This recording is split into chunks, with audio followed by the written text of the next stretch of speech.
Ya, masih ada kewajiban tersangka RB untuk melakukan wajib lapor sebagaimana diatur di pasal 31 ayat 1 KUHP.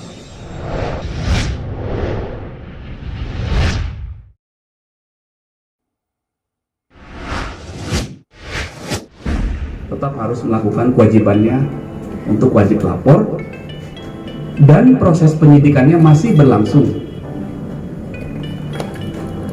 Di samping proses restoratif justice juga masih berlangsung. Kenapa proses restoratif justice masih berlangsung? Kami ulangi lagi karena persyaratan material dan persyaratan formil dari proses restoratif justice belum terpenuhi.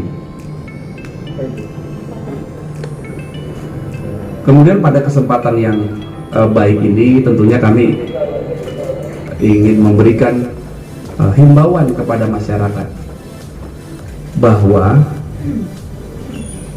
kita harus kembali kepada tujuan hukum, yaitu adanya keadilan, kemanfaatan, dan kepastian hukum.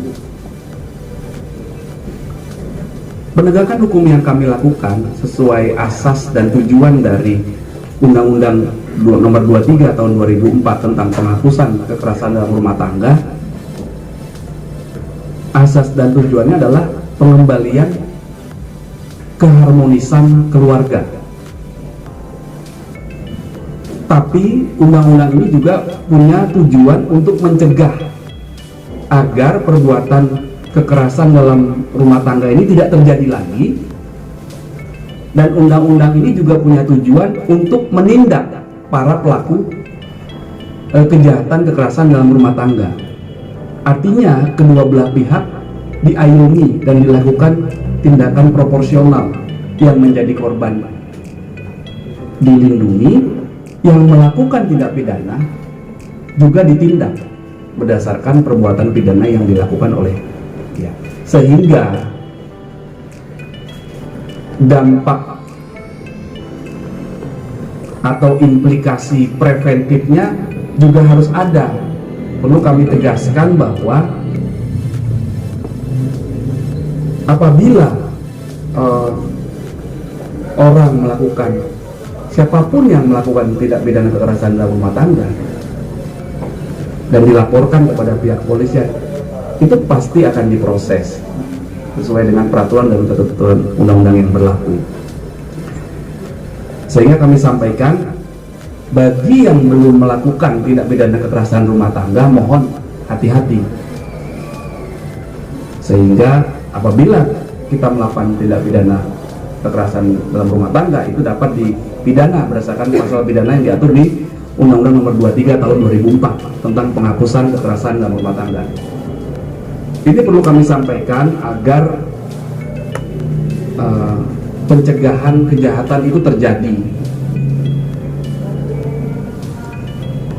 Dalam lingkup rumah tangga, apakah kepala keluarga yang melakukan kepada anggota keluarga, kepada asisten rumah tangga, dalam lingkup rumah tangga, ini ada sanksinya.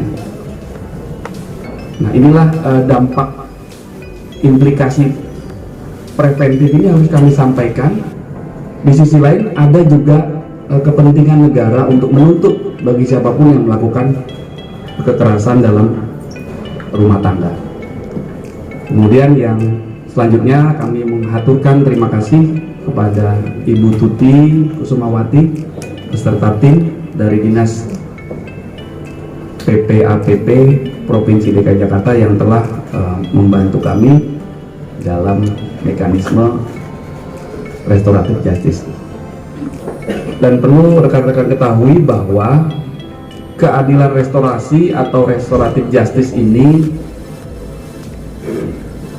harus murni inisiasi dari kedua belah pihak, yaitu pihak korban dan pihak pelaku. Tujuannya adalah bukan untuk melakukan pembalasan atau pemidanaan, tetapi tujuannya adalah untuk pengembalian kepada kondisi semula, keseimbangan antara kebutuhan korban dan juga hak pelaku juga diperhatikan. Dan yang paling penting adalah kenapa kami melakukan meng-ACC permohonan penangguhan penahanan adalah alasan subjektif kami kemarin, kekhawatiran kami tersangka mengulangi lagi perbuatannya setelah dilakukan asesmen dibantu ini, sementara ini itu gugur. Itulah alasan kami secara subjektif mengabulkan permohonan penangguhan penahanannya. Di sisi lain, tersangka RB karena prosesnya masih lanjut juga masih harus melakukan kewajibannya sebagaimana diatur di pasal 31 ayat 1 KUHP, harus wajib lapor sambil menunggu proses RJ ini selesai. Itu yang harus dia lakukan. Demikian rekan-rekan yang dapat kami sampaikan sebagai perkembangan terkini penanganan kasus kekerasan dalam rumah tangga yang dialami saudari L yang dilakukan oleh suaminya tersangka RB. Kemudian pada kesempatan yang baik ini tentunya kita juga ingin mendengarkan himbauan, arahan dari beliau dan juga mungkin pesan-pesan kepada masyarakat, Bu, karena menangkap seorang pelaku kejahatan itu baik, tapi mencegah perbuatan tindak pidana itu lebih mulia. Ya, setelah ini proses penangguhan akan dituntaskan, malam hari ini akan dituntaskan. Nanti wajib lapornya itu sekarang ada apa? Senin, jadi dikomunikasikan antara penyidik dengan yang bersangkutan. Ada batasan berapa kali harus wajib lapor? Ya, kita lihat nanti perkembangannya. Kami tidak berandai-andai. Yang jelas tahapan itu kewajiban yang harus dilakukan oleh tersangka itu juga kami berharap yang bersangkutan kooperatif. Dan izin syarat restoratif justice yang belum terpenuhi bisa ada ya, ada beberapa syarat formil dan material yang harus kami penuhi. Soalnya mic-nya lebih dekat dan izin. Ya. Ada beberapa syarat yang belum terpenuhi, antara lain syarat formil dan material. Nanti kami akan jelaskan lebih lanjut ya. Materialnya itu ya. Itu terlalu teknis. Dan ketika ini ada penangguhan penahanan, RJ masih terus berjalan, akankah proses ini juga masuk ke kejaksaan atau seperti apa?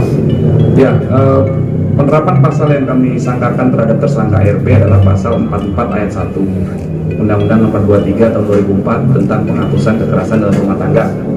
Ini merupakan delik biasa, bukan masuk dalam kelah delik ataupun delik aduan. Ini delik biasa. Kami tidak berandai-andai sampai dengan hari ini. Yang kami sampaikan perkembangannya adalah mengabulkan permohonan penangguhan penahanan. Proses restoratif justice belum selesai karena ada persyaratan formil dan material yang belum terpenuhi. Kemudian himbauan yang kami sampaikan tadi. Kan tadi hasil visumnya ada cekikan yang di leher, itu bisa terkena pasal percobaan pembunuhan dan sih Pak? Sampai dengan saat ini persangkaan pasal terhadap tersangka RB adalah pasal 44 ayat 1 Undang-Undang Nomor 23 Tahun 2004 tentang penghapusan kekerasan dalam rumah tangga. Tapi ada kemungkinan nggak Pak?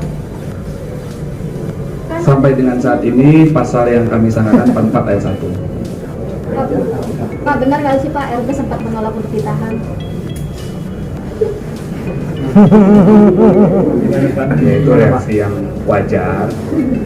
Setelah kami jelaskan dan kami buatkan berita acara penolakan ya atas perintah hukum, maka akhirnya yang bersangkutan kooperatif. Pak, tadi ini menyebutkan bukan delik aduan ya? Delik biasa, bukan delik aduan. Pidana biasa ya guys? Delik biasa, ya, bukan delik aduan. Karena yang kita persangkakan adalah pasal 44 ayat 1. Cukup ya? Pak, perbedaan delik aduan dan delik biasa itu apa?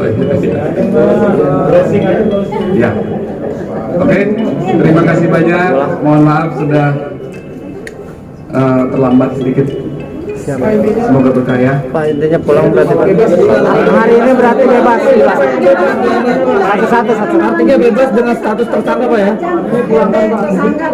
Bebas status Dipulangkan ya Pak, bisa dipulangkan Pak itu. Iya, proses penangguhan akan kita tuntaskan malam ini. artinya bebas dengan status tersangka ya? Iya, masih ada kewajiban tersangka RB untuk melakukan wajib lapor sebagaimana diatur di pasal 31 ayat 1 KUHP. Artinya kapan RB bisa bebas Pulang ke rumah dari Malam ini. Oke, terima kasih banyak Pak. Terima kasih. Assalamualaikum warahmatullahi wabarakatuh.